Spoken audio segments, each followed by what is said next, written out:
Welcome to the XDOG podcast, where our mission is to help dog owners extend the life of their dogs through nutrition, fitness, and education. I am your host, Stan Smith, CEO of XDOG, and whether you're looking for tips on how to improve your dog's overall health, get valuable training details, or insight on personal growth and business development, then you are in the right place.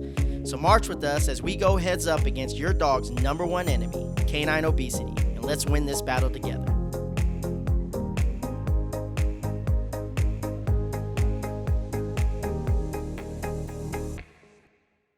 What's going on, everyone? Welcome to another episode of the XDOG podcast. It's your host, Stan Smith, and I've got a special guest with us, Oakley, and her owner, Stan Smith.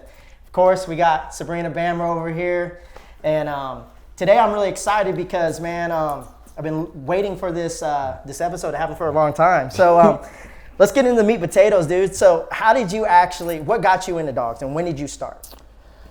So what got us into dogs, and when did we start? Yeah, So we started about 4 years ago. We saw some pretty cool videos on YouTube, to be honest. So you literally started doing dogs training dogs 4 years ago? Yeah, everything dogs. And how old are you? I just turned 30 on the 23rd of January. So. But what sparked your interest as far as like you were just sitting there watching YouTube videos, said, "Damn, I just want to be a dog trainer all of a sudden"? No, I just wanted. Well, okay, let's rewind a little bit. We had a dog when we were in Louisiana. He got out the front door. All right. So we went and chased him like, everybody does. Oh, I got to catch my dog. He kept running and he thought it was funny. Here you go. So he ended up getting in the street and played chicken, and he didn't have an extra life, let's say that. Yeah. So it's unfortunate. Yeah. So I lost my dog, and I said the next dog I got, I want to do some type of training. Like, I got to do something for him because I don't want to lose my dog again. Yeah. So I started Googling, and I found Butch Capel. And Butch, explain to us who Butch is. He's been training for longer than I've been alive, and then some. So. And he runs Capel Canine, correct? Yes, sir. Yes, sir. Out of Fort Worth? Yes, sir. Gotcha. He's been there for about 15 years, and he gave us a payment plan that we can, afford, not, trying to take us for an arm and a leg for training. He was like, yeah, you can afford that, pay that, whatever. Yeah. I fell in love with the training aspect, and I just jumped in the suit and decoyed. He was like, well, you like this? Do you want to actually kind of learn what you're doing, or you just, want to do what you're doing? I was like, I'll learn if he'll teach me. Yeah. And one thing led to another. We started as a decoy, just getting bit. And then the obedience needed to be, at a certain level for the bite work. So then I learned how to train the obedience. And then he was like, well, go train that rescue dog over there. I was like, all right, let's do it.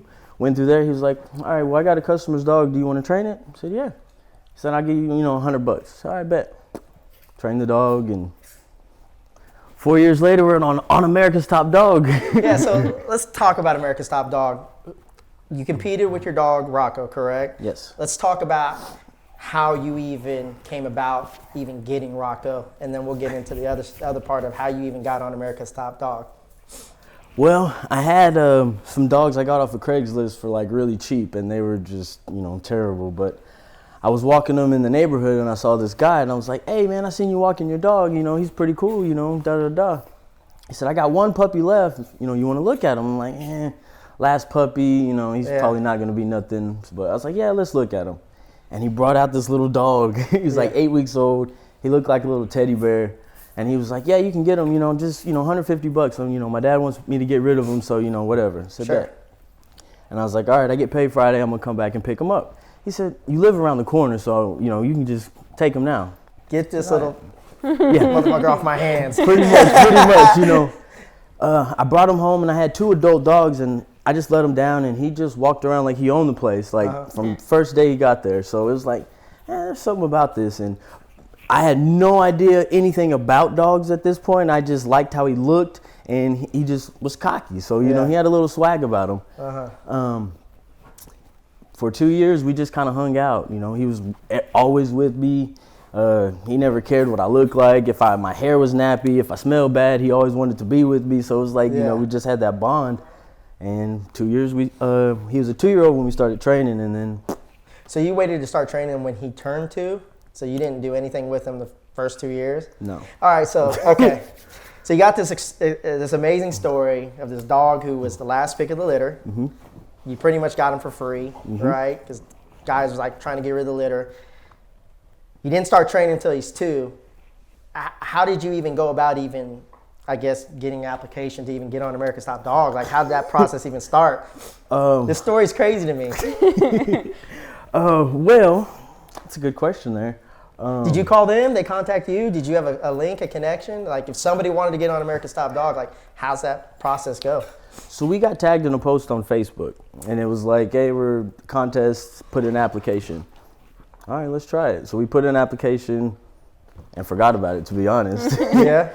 And we're actually getting some equipment out. We're about to work some dogs, and I get a phone call from like a weird area code. I'm like, oh, that's a robocall. Yeah. Hello, and I can't really hear him. And he's saying, hello, this is Lindsay from Big Fish. Da da da. I'm like, oh crap, this is that. So I go run in there. I can't hear you. Done.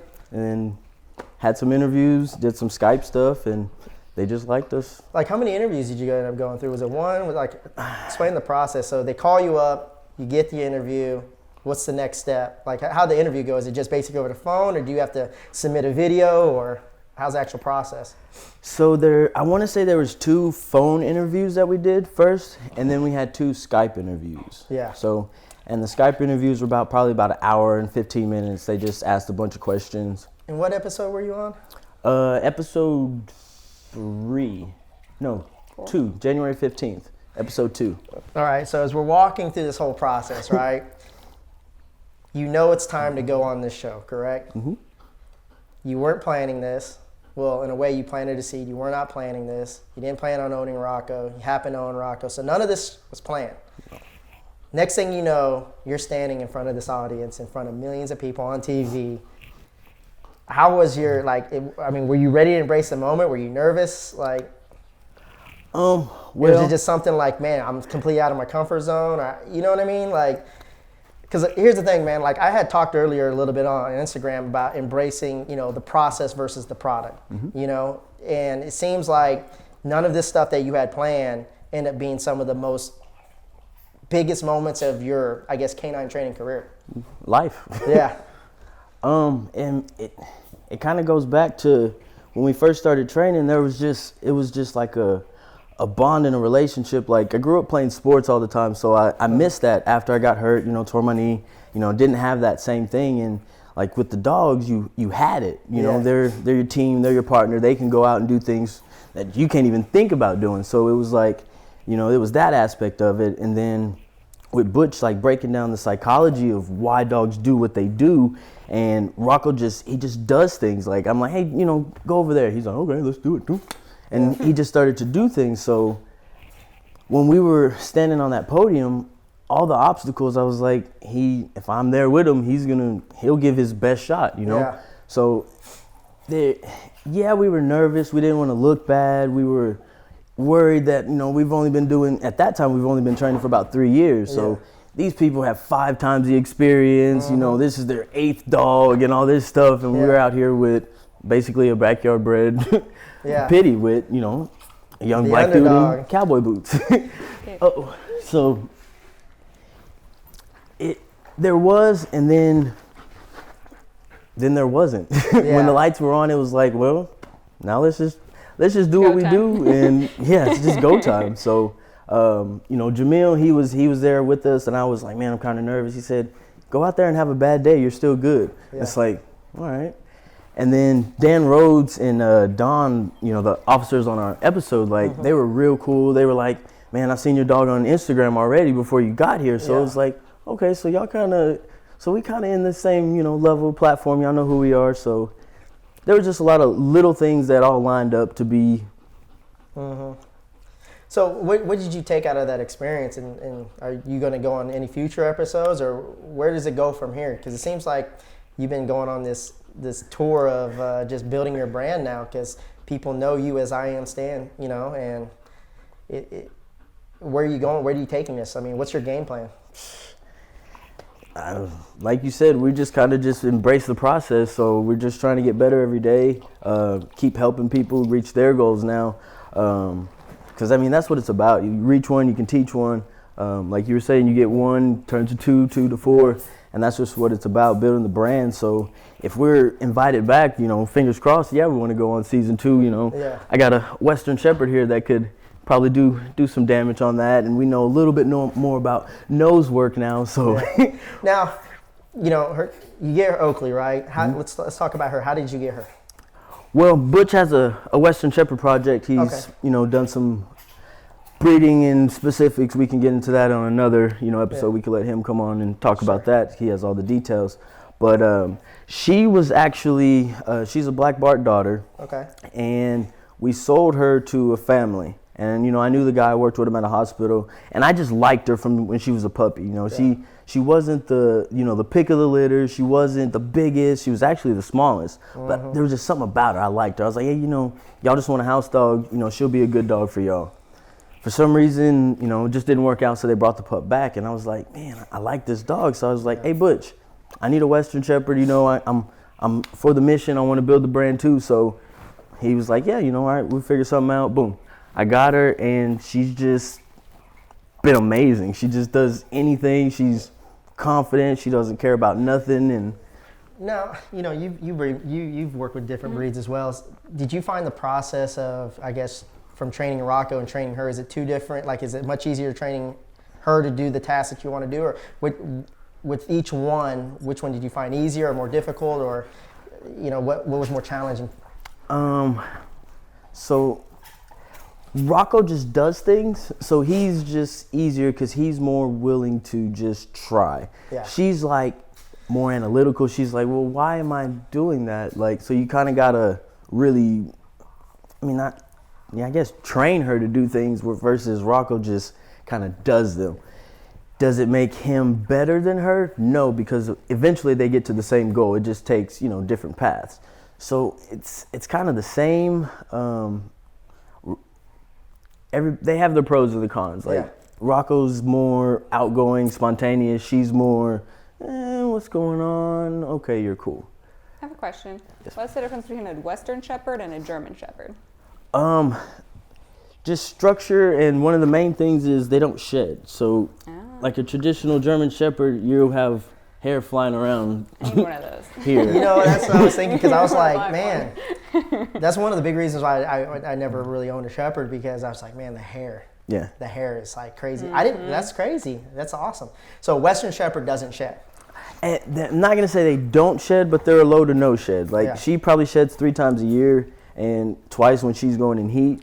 She sheds real bad then, but other than that, like, you know, little hairs here and there, but I don't brush her. I'm not grooming her like I should, and you know, she has a white vest on, and there's barely any black hairs on her on the vest. Yeah, I was like taking pictures with her, and I thought I was gonna get black fur on me, but nope.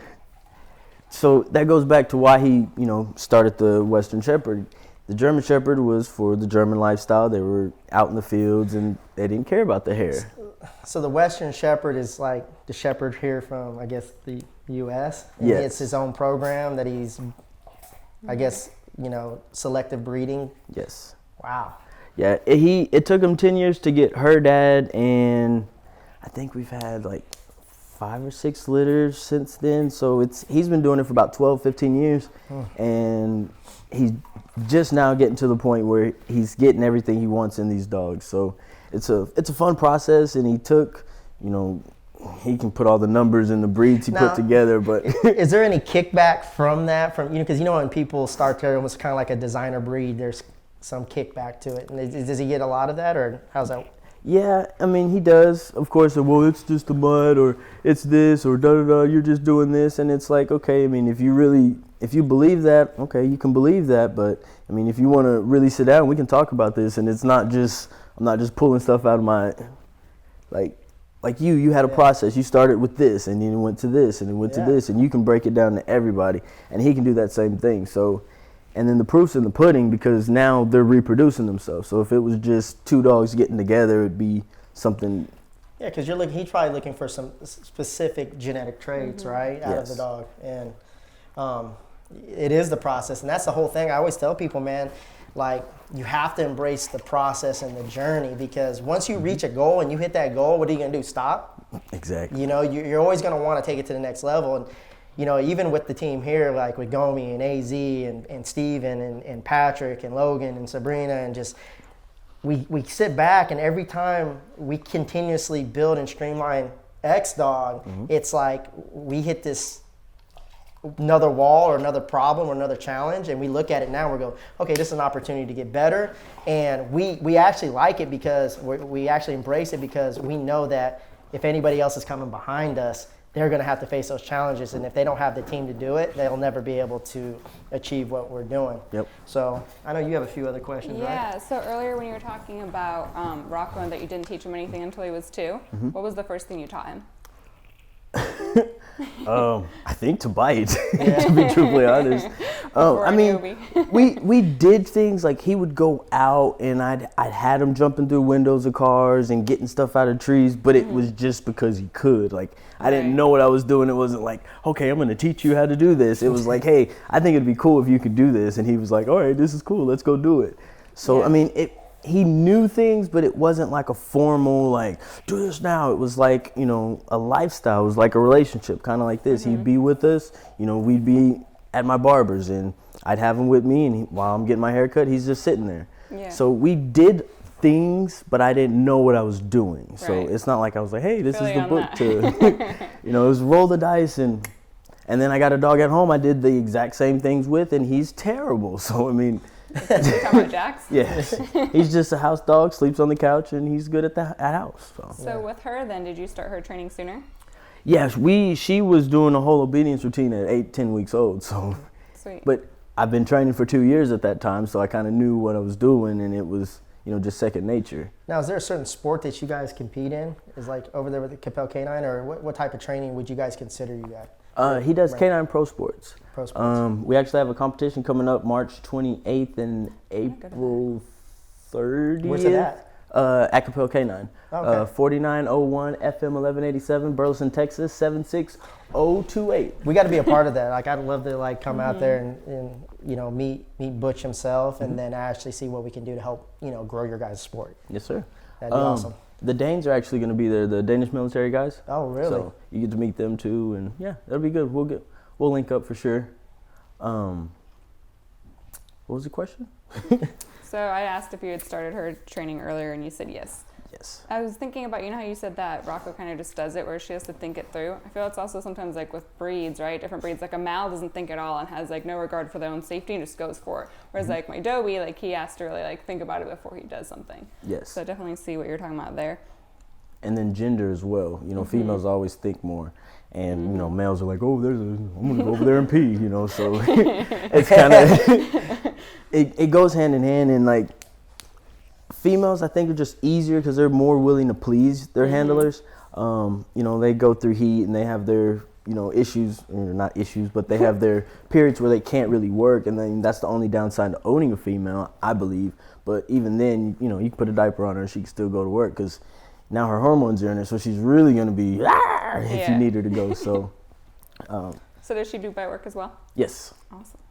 She's pretty good. So let's talk about Stan Smith, the man, as far as outside of dogs. You're a family man, right? You have kids? Yes. How many kids you got? I got 3 daughters. Oh, yeah. Now, does the transition of being a father translate well with dog training and vice versa? Have you utilized any of them and, you know, together, I guess, as a whole? Positive reinforcement for both. Punishment.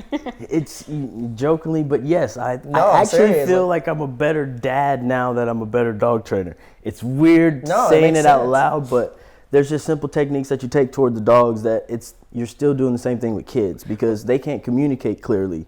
They're still learning, just like dogs can't communicate because they're, you know, a dog. And building the confidence, right? Like you have 3 daughters. You know, you definitely, me being a father myself to a daughter, you want to build that confidence. Yes. Right? Like, I can do anything, I can achieve anything. My mindset is open to endless possibilities, right? And it's the same thing, I guess, with your dogs, you know? So how are your kids and what's their names? My oldest is Jada. She's 9.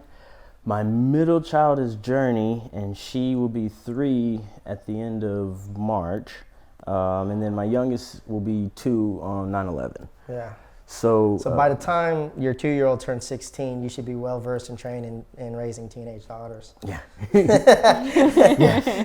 Yes, yeah. And, you know, it's just fun because, I mean, you watch them grow up, you watch them, you know, change, you watch them start learning things, and it's just like, man. Like, are they all three different in their own ways? Or are they similar in ways? Or yeah, they all kind of like have my personality. So like each of them have certain things that, you know, are me. Like my oldest, she's like, I guess she's more of the sensitive, like, oh my God, I don't want to, you know, hurt people's feelings. Like I got to make this person happy, da da da. You know, we all have that. Yeah. My middle child, Journey, she don't care about nothing. She's just balls to the wall. And then Serenity is kind of like, you know, it is what it is. Yeah. Like, I think she's kind of like how I am now. It's like, all right, life's cool. You know, we can do whatever we need to do. As long as y'all are happy, you know, we're good. So. And what do you do for a living, if you don't mind me asking, as far as just like, do you do this full time or do you work and then you come back and train? How often do you actually train and stuff? I'm actually a pharmacy tech at Hughley Hospital. I've been doing that for almost 7 years. What got you into that? I actually started as a janitor at the hospital because... I love that. Yes. Started at the bottom, now we're here, right? Yeah. No, I love that. My dad worked there, and when I had my oldest daughter, I was still in school, but I tore my meniscus, so I lost my scholarship, da-da-da-da. And then my wife now, she went to school in Louisiana, but she couldn't take the baby, so I had the baby here. And then I was working nights, he was working during the day, and we kind of swapped, so it just kind of worked out with the schedule. I was cleaning the pharmacy, you know, at night or whatever, and one of the techs, she was like, man, why you that? And I was like, it's a job, you know, it worked good hours, whatever. She's like, nah, you need to come over here and work with us. I'm like, man, nah, I don't want to go back to school. That ain't for me. You know, I just got out of school. She was like, all you got to do is take a test. You know, order this book, take this test, and, you know, you're good. All right, bet. Yeah. Went and did that, became a pharmacy tech, and, you know, basically doubled my income because I took a test. And it was, you know, just kind of common sense stuff. And it was like, you know, just reaching different goals. And now I'm a pharmacy tech and started doing that and went out and started training. And I would go out there just every day when I got off. And then it was every day when I was off. Yeah. And then it was every day. And so I work in the morning time. I get off usually about 2:30, and I go home, shower, grab my dogs, and then I'm at the kennel till probably about 9 p.m. So it's... Yeah. So where do you see Stan Smith in 5 years, and where do you see Stan Smith in 10 years as far as goals? Do you visualize it? Think about it? Yeah. 5 years, just, you know, I don't...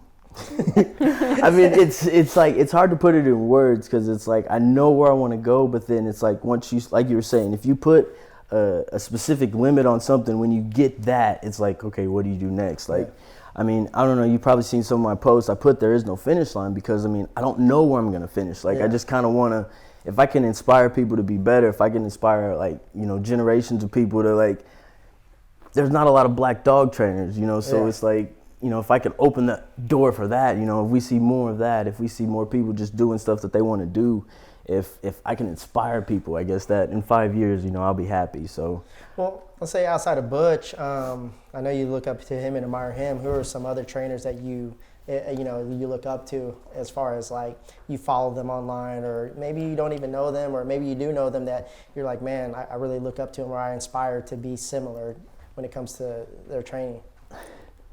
Or is there any? Maybe it's gonna kind of sound arrogant, but I really don't like watch other people train. Yeah.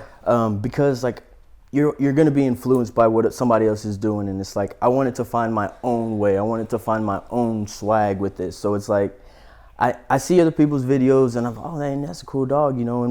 And I talk to some other people, but like I don't really just watch too much of anything. I'm just kind of answer my messages, you know, help the people that I can, you know, help people, you know, so it's not.